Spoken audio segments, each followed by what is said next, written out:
আমি বলছি, এই বন্ধনীর আগে যে অংশটি আছে তা হল ষষ্ঠ রুকুর 7টি আয়াত।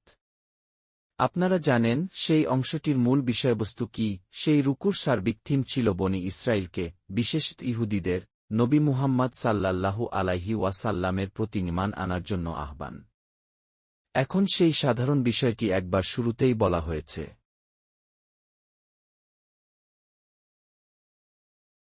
এবং পরে প্রতিটি আয়াতে আলাদাভাবে পুনরাবৃত্তি করা হয়নি, কিন্তু সেই অভিন্ন বিষয়টি পুরো অংশটার উপর নির্দেশক হিসেবে কাজ করছে, পুরো বক্তব্যের উপর কর্তৃত্ব করছে, এবং সমগ্র আলোচনার কাঠামো সেটাই নির্ধারণ করছে। আর এটাই আসলে এর প্রকৃত তাৎপর্য।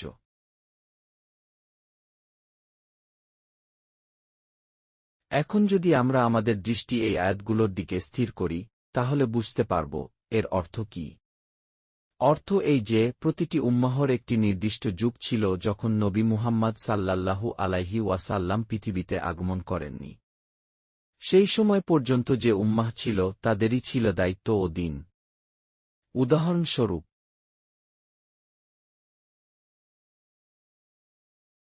হযরত ঈসা আলাইহিস সালামের আগমনের সময় ছিল খ্রিস্টানদের যুগ। সেই যুগে যদি কোনো নাসারা ব্যক্তি আল্লাহর উপর প্রকৃত ঈমান রাখতেন, আখেরাতকে মানতেন এবং সৎকর্ম করতেন, তবে তার প্রতিদান আল্লাহর কাছে নিশ্চিত ছিল, আল্লাহর কাছে তার নিরাপত্তা ছিল নিশ্চিত। তার আমল কবুল হতো।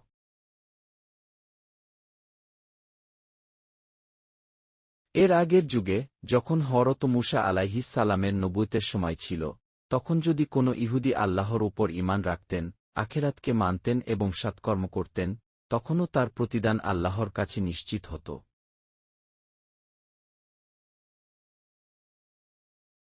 অর্থাৎ, এটি প্রতিটি উম্মাহর যুগভিত্তিক বাস্তবতার কথা বলে। কোনো উম্মাহর অন্তর্ভুক্ত হওয়াই আল্লাহর কাছে মুক্তি নিশ্চিত করার জন্য যথেষ্ট নয়, শুধু ইহুদি হওয়া, নাসারা হওয়া বা আজকের দিনে শুধু মুসলমান পরিচয় বহন করা, কোনোটাই আল্লাহর দৃষ্টিতে চূড়ান্ত মাপকাঠি নয়।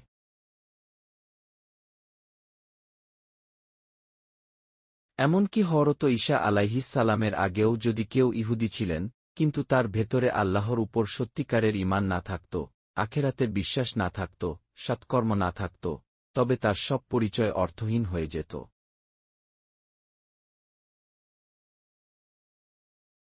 একইভাবে আজ মুসলমানদের যুগে, আমরা শুধু মুখে মুখে নবী মুহাম্মদ সাল্লাল্লাহু আলাইহি ওয়াসাল্লামের প্রতি ঈমানের কথা বললেই তা যথেষ্ট হয় না, যদি আল্লাহর প্রতি, আখেরাতের প্রতি, হিসাব দিবসের প্রতি বাস্তব ও গভীর ঈমান কার্যকরভাবে আমাদের ভেতরে না থাকে। যদি আমাদের আমল সেই ঈমানের অনুপাতে শুদ্ধ, ন্যায্য এবং সৎ না হয়, তাহলে শুধু মুসলমান হিসেবে দুনিয়ায় গণ্য হওয়া আখেরাতে কোনো মূল্য বহন করবে না।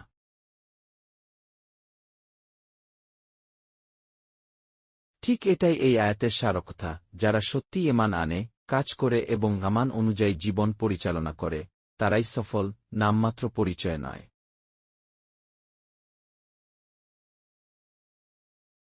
এরপর আল্লাহ স্মরণ করিয়ে দেন, যখন আমি তোমাদের থেকে অঙ্গীকার নিয়েছিলাম এবং তোমাদের মাথার উপরে তুর পাহাড়কে তুলে ধরেছিলাম। এটি একটি বড় মুজিজা ছিল। যখন হযরত মূসা আলাইহিস সালাম তাওরাত নিয়ে ফিরে আসলেন, তখন দেখলেন তার কওম বাছুর পূজায় লিপ্ত হয়েছে। এরপর যে কঠোর শাস্তি হয়েছিল তা তোমরা জানোই।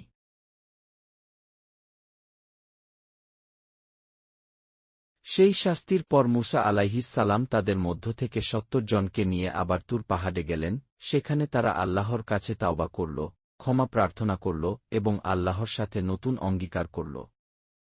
তখন এই অঙ্গীকারকে অত্যন্ত গুরুত্বের সাথে গ্রহণ করাতে, পাহাড়কে তাদের মাথার উপরে ঝুলিয়ে দেয়া হল।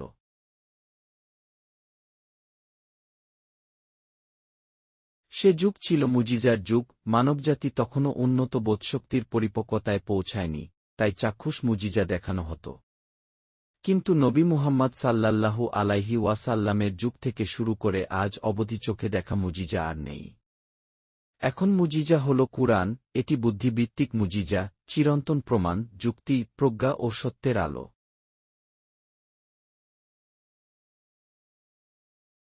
এখন আর চোখে দেখা আশ্চর্য নয়, বরং চিন্তা, উপলব্ধি ও আত্ম-অনুভূতির মাধ্যমে কুরআনের মুজিজা বুঝতে হবে, তা অনুসরণ করতে হবে এবং জীবনের সব কষ্টপরীক্ষা মোকাবিলা করে দায়িত্ব পালন করতে হবে।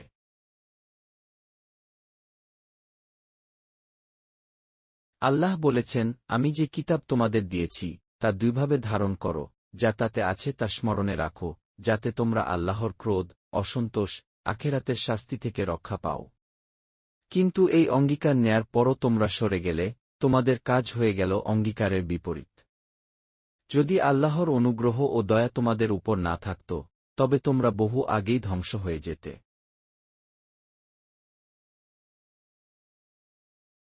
তোমরা নিশ্চয়ই জানো, তোমাদের মধ্যকার যারা সাবাতের, শনিবারের বিধান লঙ্ঘন করেছিল, তাদের কি কঠোর শাস্তি হয়েছিল। শনিবার ছিল তাদের ইবাদতের দিন। মূলত শুক্রবার তাদের জন্য নির্ধারিত ছিল।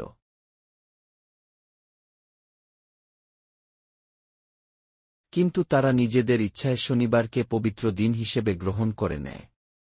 সেই দিনে কোনো কাজ, কোনো ব্যবসা, কোনো জীবিকা নির্বাহের কার্যক্রম নিষিদ্ধ ছিল। পুরো দিন আল্লাহর স্মরণ, তাওরাহ পাঠ, ইবাদত ও সালাতে নিয়োজিত থাকার নির্দেশ ছিল।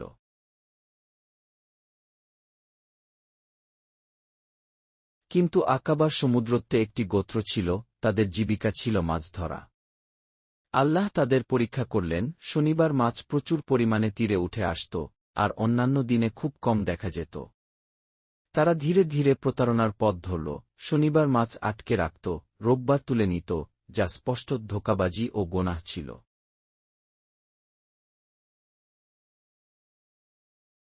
ফলে আল্লাহ তাদেরকে শাস্তি দিলেন, হও বানর, লাঞ্ছিত, ঘৃণিত। এ শাস্তি শুধু তাদের জন্য নয়, তাদের সমসাময়িক মানুষের জন্য ছিল ভয়াবহ উদাহরণ, এবং পরবর্তী যুগের সবার জন্য ছিল শিক্ষা ও সতর্কবার্তা, যাতে মানুষ বুঝতে পারে আল্লাহর বিধান লঙ্ঘনের পরিণতি কত কঠিন হয়।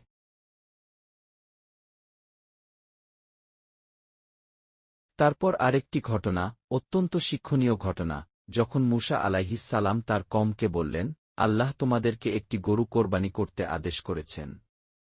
তারা বিস্মিত হয়ে বলল, তুমি কি আমাদের সঙ্গে উপহাস করছ?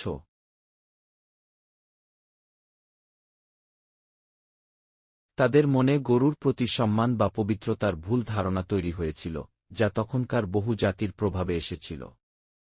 আল্লাহ তাদের সেই ভ্রান্ত ধারণাকে ভেঙে পরীক্ষা করলেন, সত্যকে গ্রহণ করানোর জন্য তাদেরকে বাস্তবতার মুখোমুখি দাঁড় করালেন। আমি যখন বনি ইসরায়েলের এই ঘটনাটি বর্ণনা করি, তখন দেখি তারা কতভাবে দায়িত্ব এড়াতে চেয়েছিল, কিভাবে তারা আল্লাহর স্পষ্ট আদেশ থেকেও দূরে যেতে চেয়েছিল। যখন আমি তাদের বললাম একটি গরু কুরবানি করার নির্দেশ দেওয়া হয়েছে, তারা তৎক্ষণাৎ বলল, তুমি কি আমাদের সঙ্গে উপহাস করছ? তখন আমি বললাম,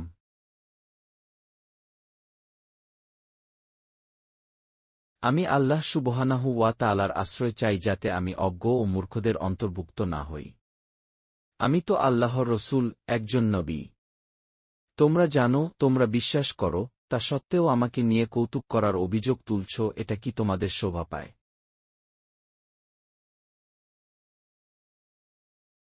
তারা তখন বলল, তুমি তোমার রব্বের কাছে দোয়া করো যেন তিনি আমাদেরকে স্পষ্ট করে জানান, কেমন গরু কুরবানি করতে হবে।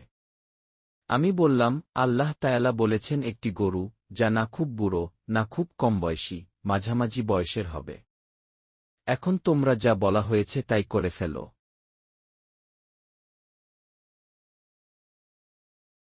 কিন্তু তারা আবার প্রশ্ন করল, রং কেমন হবে? আমি বললাম, আল্লাহ বলেছেন এটি হবে উজ্জ্বল হলুদ রঙের গরু, এমন দীপ্তিময় রং যার দিকে তাকালে মানুষের চোখ জুড়িয়ে যায়। তবুও তারা থামল না। আবার বল, হে মূসা,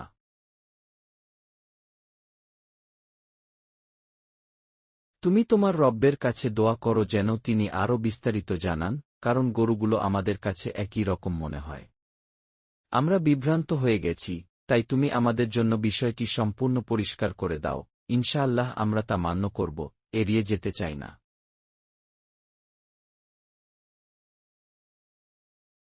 আমি তখন বললাম, আল্লাহ বলেছেন এটি এমন গরু হবে, যা চাষ বা জমি কর্ষণে ব্যবহৃত হয়নি, পানীয় টেনে আনেনি।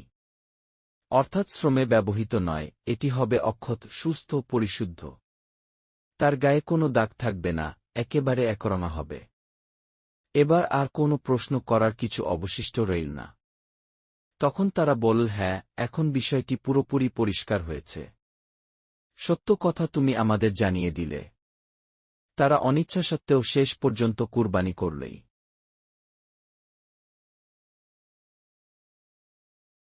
এরপর তোমরা জানো, তাদের মধ্যেই একজন মানুষ খুন হয়েছিল, এবং তারা পরস্পরকে দোষারোপ করতে শুরু করলকে হত্যাকারী। তখন আল্লাহ তাআলা তাদের গোপন বিষয় প্রকাশ করতে চাইছিলেন। আমাকে নির্দেশ দেওয়া হল সে কুরবানি করা গরুর একটি অংশ দিয়ে মৃতদেহটিকে আঘাত করতে। যখন তারা তা করল,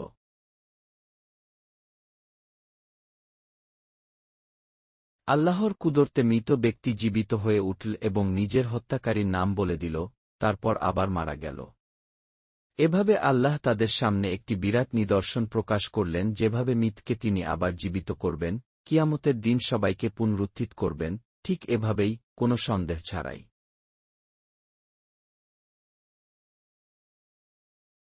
কিন্তু এইসব ঘটনার পরেও তাদের হৃদয় কঠিন হয়ে গেল, পাথরের মতো কঠিন, বরং আরও কঠিন। কারণ পাথর তো মাঝে মাঝে ফেটে যায়, তার ভিতর দিয়ে ঝরনা ফেটে বের হয়, কখনো আল্লাহর ভয়েও নুয়ে পড়ে।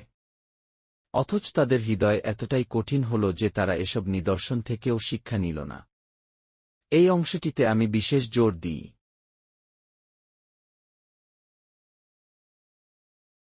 কারণ যে ধরনের হৃদয়ের কঠোরতা বনি ইসরায়েলে দেখা গিয়েছিল, ঠিক সেই ধরনের বৈশিষ্ট্য আজ মুসলমানদের মধ্যেও দেখা যায়। একই ভণ্ডামি, একই আত্মতুষ্টি, একই অন্ধ প্রত্যাশা যা তাদের ধ্বংসের কারণ হয়েছিল, তাই আজ আমাদের মধ্যেও প্রবল।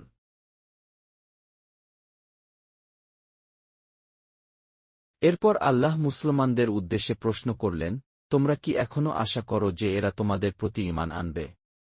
যখন এদের মধ্যে এমন সব লোক আছে যারা আল্লাহর কালাম নিজের কানে শুনে জেনে বুঝে তাতে বিকৃতি ঘটিয়েছে, যারা জেনে শুনে সত্যের বিরুদ্ধে অবস্থান নেয়, এমন লোকদের থেকে কি তোমরা সত্য প্রত্যাশা করো? এরাই সেই সব মানুষ যারা মুমিনদের সঙ্গে দেখা হলে বলে আমরাও মুমিন।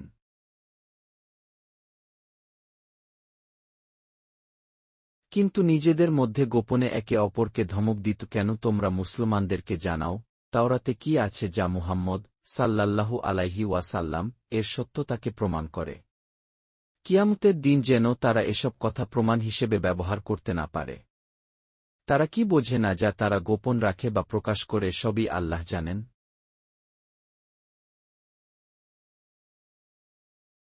তাদের মধ্যেও ছিল উম্মি লোক, অশিক্ষিত, যারা তাওরাত জানতি না।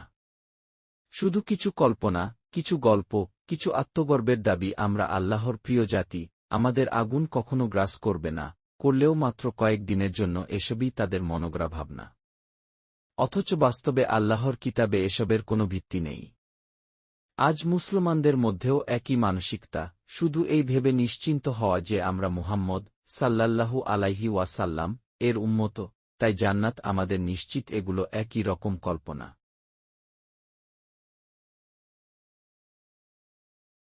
আরেক দল ছিল তাদের আলেম যারা কিতাবকে বিকৃত করত, নিজেদের হাতে নতুন কিছু লিখত, তারপর বলত এটা আল্লাহর কিতাব। এর মাধ্যমে মানুষকে বিভ্রান্ত করত, ধর্মের বিবেচনায় ব্যবসা করত, ফতোয়া বিক্রি করত। আজও মুসলিম সমাজে এই চরিত্রের কিছু লোক আছে যারা সামান্য দুনিয়াবি লাভের জন্য আল্লাহর দ্বীনকে বিক্রি করে দেয়। আল্লাহ এমন লোকদের সম্পর্কে কঠোর সতর্কতা ঘোষণা করেছেন যারা নিজের হাতে কিছু লিখে বলে এটা আল্লাহর পক্ষ থেকে, যাতে সামান্য মূল্য লাভ করতে পারে, অথচ তারা হারাচ্ছে আখিরাতের অনন্ত মুক্তি।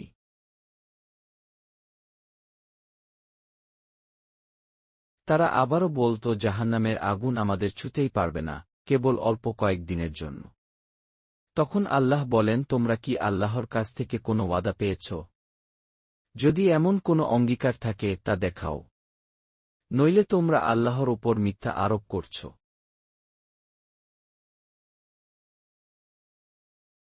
এরপর আল্লাহ চূড়ান্ত নীতি ঘোষণা করলেন যে ব্যক্তি কোনো বড় পাপ করে এবং পাপ তার অন্তরকে ঘিরে ফেলে, সে জাহান্নামের অধিবাসী, সেখানে চিরকাল থাকবে। আর যারা ঈমান আনে, সৎকর্ম করে, উত্তম চরিত্রে জীবন গড়ে, তারা জান্নাতের অধিবাসী, সেখানে স্থায়ীভাবে থাকবে। এখানে কোনো জাতিগত পরিচয়ের মূল্য নেই। শুধু ঈমান এবং আমল, এই দুটি ভিত্তির উপরই চূড়ান্ত সিদ্ধান্ত দাঁড়াবে।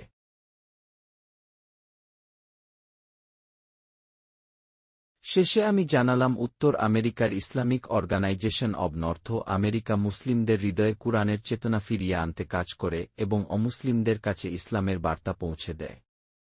একজন মুসলিমের 4টি স্তর আছে: হৃদয়ে ঈমান প্রতিষ্ঠা করা, আল্লাহর প্রতি সম্পূর্ণ আত্মসমর্পিত জীবনযাপন করা,